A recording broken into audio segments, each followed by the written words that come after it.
Baik, assalamualaikum warahmatullahi wabarakatuh. Selamat pagi anak-anak. Jumpa lagi sama Pak Septian di hari Rabu tanggal 3 September tahun 2020. Gimana kabarnya anak-anak pagi hari ini? Pak Septian harap kabar kalian sehat-sehat saja, masih tetap semangat dalam melaksanakan proses pembelajaran kita ini, ya. Dan jangan lupa jaga selalu kesehatan kalian, ya. Kita dukung program pemerintah supaya kita cepat terbebas dari pandemi, supaya kita bisa segera berkumpul di sekolahan lagi, ya. Pak Septian sudah gak sabar pengen segera berkumpul, namun kayaknya berdasarkan informasi dari pemerintah Kota Mojokerto kita masih belum bisa berkumpul, ya, masih belum bisa bertemu di sekolahan. Jadi Pak Septian harap kalian masih tetap semangat dan juga tetap di rumah saja, jangan keluar-keluar rumah jika tidak perlu, ya. Bagaimana pada pagi hari ini kita masih belajar di tema 2 menyayangi tumbuhan dan hewan. Di subtema 2 manfaat hewan bagi kehidupan manusia, ya. Di pembelajaran 4 dan 5 lanjutan dari yang kemarin. Masih dengan tema 2, seperti yang Pak Septian sampaikan kemarin, di tema ini kita akan banyak membaca yaitu dari dongeng, ya. Seperti yang kemarin-kemarin, dan Pak Septian sudah menjelaskan ke kalian macam-macam dongeng, beberapa macam dongeng, ya. Ada legenda, ada fabel, ada sage, ya.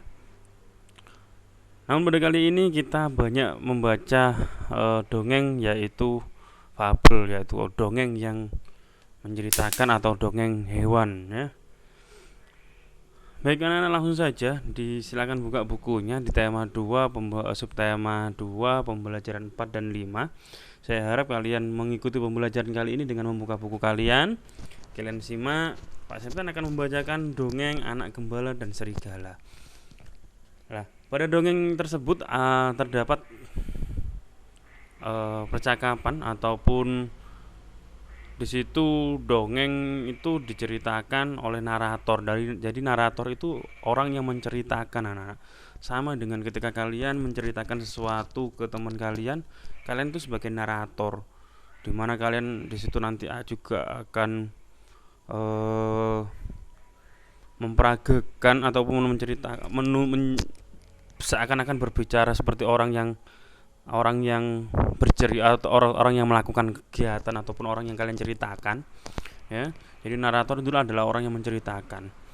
Baik anak-anak, langsung saja Pak Septian akan membaca dongeng pada pembelajaran 4 ini, anak gembala dan serigala.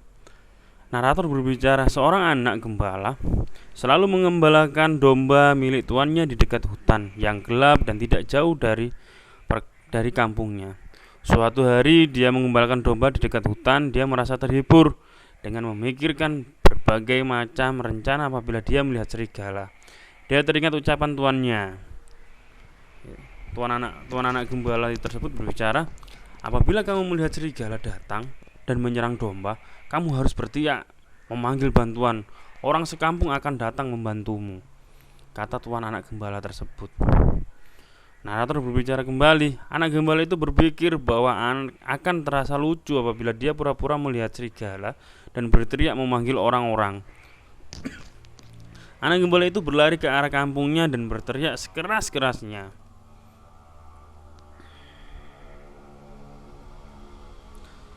Ada serigala, serigala, tolong, ucap anak gembala tersebut. Narator berbicara lagi. Seperti yang dia duga, orang-orang kampung yang mendengarnya berteriak cepat-cepat meninggalkan pekerjaan mereka dan berlari ke arah anak gembala tersebut untuk membantunya. Orang kampung yang pertama, di mana serigalanya? Di mana? Orang kampung yang pertama bertanya, Apa serigala itu melukaimu? Di mana serigala itu sekarang? Tanya orang kampung yang kedua. Anak gembala menjawabnya, hahaha, kalian semua tertipu, tidak ada serigala di sini, jawab dari anak gembala tersebut. Orang kampung ketiga menjawabnya, rupanya kamu telah menipu kami semua. Ya.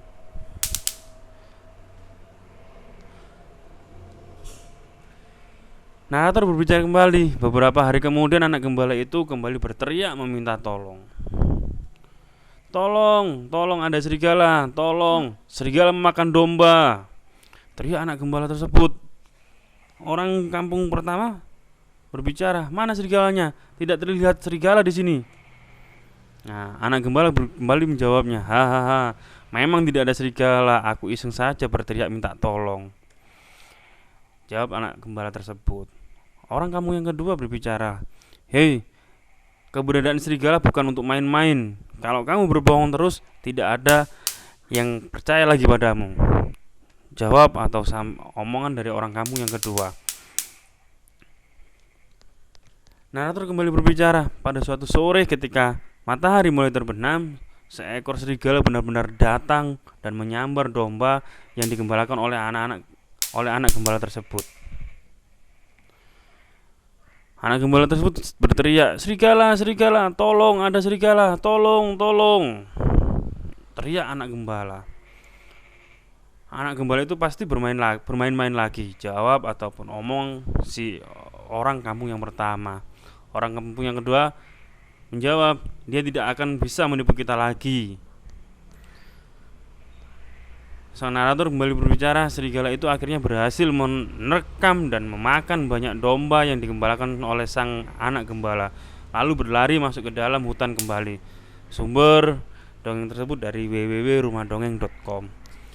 Ya, itu adalah satu dongeng yang sudah Pak Septian bacakan yang ada di buku paket kalian, di mana di dongeng tersebut ada narator, ada anak gembala, ada orang kampung yang pertama, ada orang kampung yang kedua, dan orang kampung yang ketiga.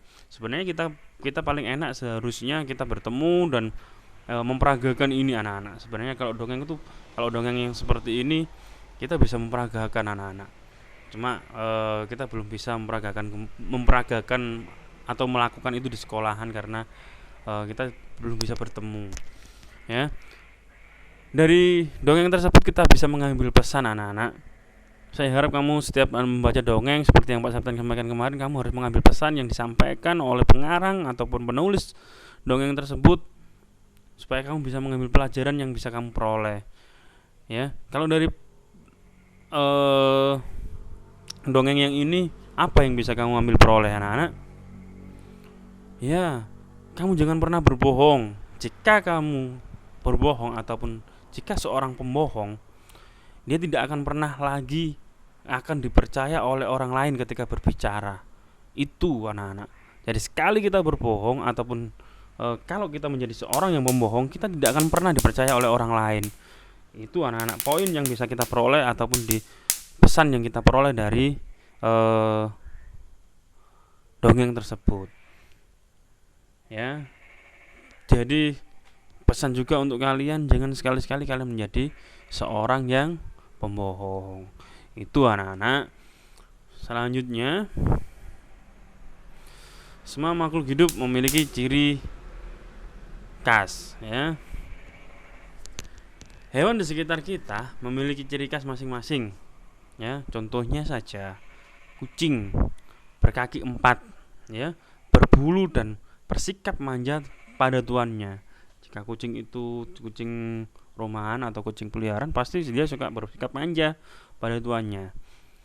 Lalu kelinci berkaki 4, jalannya lompat dan suka makan sayuran. Berbeda kan dengan kucing. Kalau kucing jalannya sih biasa, ya. Nah, itu adalah salah satu contoh dari beberapa hewan. Hanya dua hewan, ya, ciri khasnya. Namun tidak hanya hewan anak-anak yang memiliki ciri-ciri, manusia juga memiliki ciri-ciri baik fisik maupun sifat, ya. Jadi semuanya itu memiliki ciri dan juga sifat. Manusia, hewan, tumbuhan, pokoknya makhluk hidup pasti memiliki ciri khas, ya. Misalnya di situ contoh manusia adalah Benny, memiliki sifat penyayang binatang. Edo bersifat penolong karena suka membantu teman. Nah, itu adalah contoh beberapa ciri, ya, ciri yang terdapat pada manusia. Nah, anak-anak,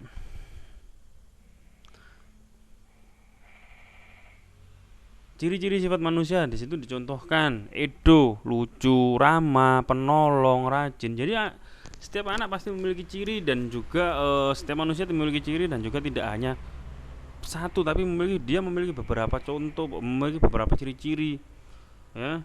Mungkin anaknya pemalas, mungkin anaknya rajin, anaknya penolong, anaknya cuek, pendiam, itu adalah ciri.